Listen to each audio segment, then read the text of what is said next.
नमस्कार। आज हम सब मिलकर वृंदावन की एक बहुत ही खूबसूरत कहानी सुनेंगे। एक ऐसी कहानी जो हमें प्रेम के एक बेहद गहरे और कह सकते हैं सबसे पवित्र रूप से मिलवाएगी। जी हाँ, ये कहानी है निष्काम प्रेम की।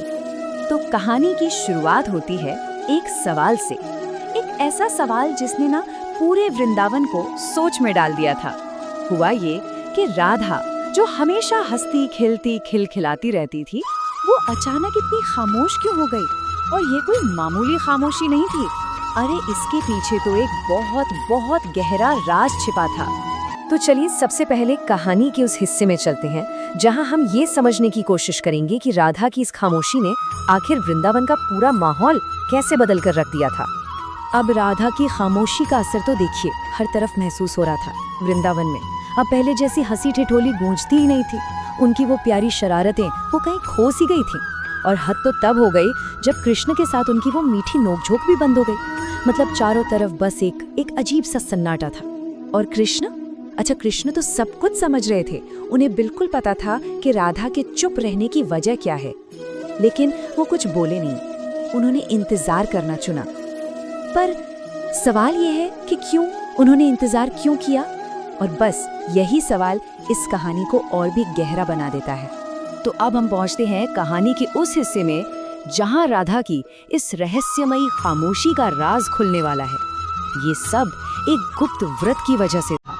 एक ऐसा संकल्प जो उन्होंने अपने मन ही मन में लिया था। और वो संकल्प क्या था? ये था राधा का मौन व्रत। उन्होंने तय किया कि मैं कृष्ण से प्रेम तो करूंगी, पर कभी भी उनसे अपने लिए कुछ नहीं मांगूंगी। अब जरा रुक कर सोचिए, क्या ये कोई साधारण संकल्प था? बिल्कुल नहीं। और जानते हैं, इसी संकल्प को कहते हैं निष्काम प्रेम। मतलब एक ऐसा प्रेम जिसमें कोई मांग नहीं है, कोई शर्त नहीं है, सिर्फ एक गहरा भाव है। इसमें पाने की इच्छा नहीं होती, बल्कि सिर्फ प्रेम में होने का एहसास होता है। देखिए, राधा को ये बात समझ आ गई कि कृष्ण सिर्फ उनके नहीं है, वो तो पूरे वृंदावन के हैं, पूरे संसार के हैं। और अगर उन्होंने कृष्ण को सिर्फ अपने लिए बांधने की कोशिश की तो उनका प्रेम नहीं रहेगा, वो छोटा हो जाएगा, वो स्वार्थ बन जाएगा। लेकिन राधा का ये संकल्प अभी परखा जाना बाकी था।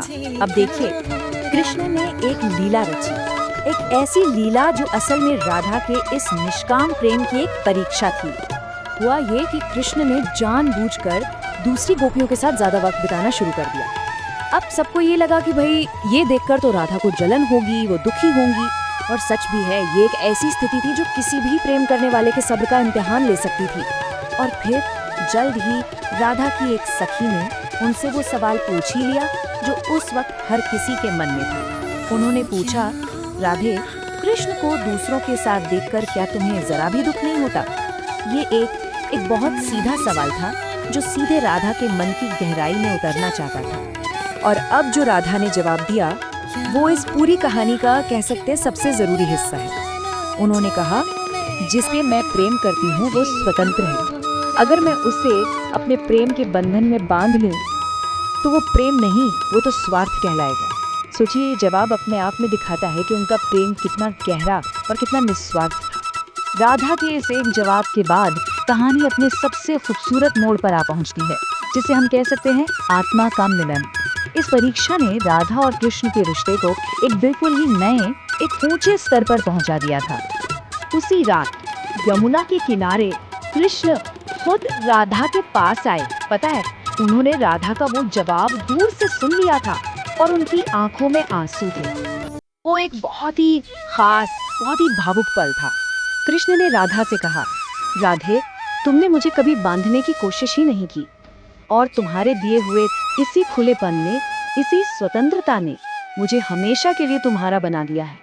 मैं हमेशा तुम्हारा ही रहूंगा। और तब राधा ने अपनी खामोशी तोड़ी। उन्होंने कहा, मैं तुम्हें पाना नहीं चाहती कान्हा, मैं तो बस तुम्हें महसूस करना चाहती हूँ। बस इन चंद शब्दों में ही निष्काम प्रेम का पूरा सार छिपा हुआ है। और बस उस दिन के बाद से उनका मिलन शब्दों का मोहताज नहीं रहा। ये तो दो आत्माओं का मिलन था, एक ऐसा मिलन जो किसी की मौजूदगी या गैर मौजूदगी से कहीं ऊपर था। अब उनका प्रेम खामोशी में भी बातें करता था। तो अंत में ये कहानी हमें एक बहुत गहरे सवाल के साथ छोड़ जाती है। क्या सच्चा प्रेम किसी को पाने में है या सिर्फ उसे महसूस करने में है? राधा और कृष्ण की ये कहानी हमें सिखाती है कि शायद प्रेम का सबसे ऊंचा, सबसे पवित्र रूप किसी को आजाद छोड़ देने में ही है। इस पर सोचिएगा जरूर।